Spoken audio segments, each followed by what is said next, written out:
Ils sont une quinzaine de jeunes chapelains à s'être réunis ce mardi après-midi devant l'hôtel de ville. 15 artistes en herbe du centre de loisirs Saringo et de l'espace jeune. Ils sont là pour installer la sculpture qu'ils ont imaginée et réalisée. Allez, recule, faites le tour, non, par la droite.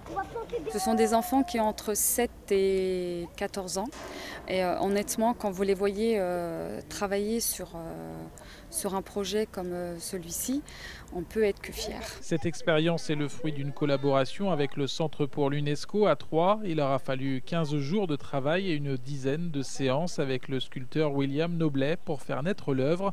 L'artiste professionnel s'est chargé de la réalisation technique. Toute la partie artistique a été pensée par les enfants, notamment autour de croquis. Ils ont été adorables, un peu dissipés parfois, mais non, ils ont très bien travaillé. De toute façon, vous voyez le résultat, hein. C'est pas moi qui ai fait, c'est eux. D'abord, moi j'aime beaucoup travailler avec les enfants, je le fais régulièrement, et c'est transmettre.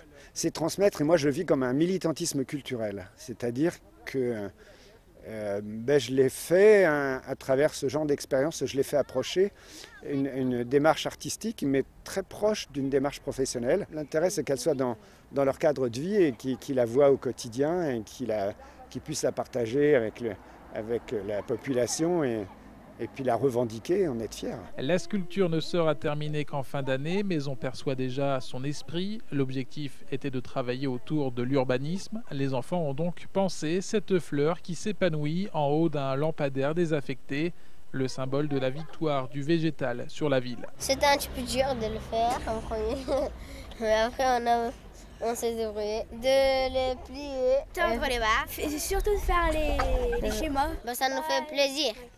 Parce que c'est beau. La sculpture est installée définitivement sur le parvis de l'hôtel de ville de la chapelle Saint-Luc. Ce projet était une première qui en appelle d'autres. Le succès de l'opération conduit déjà les responsables locaux vers un renouvellement de ce partenariat avec l'UNESCO.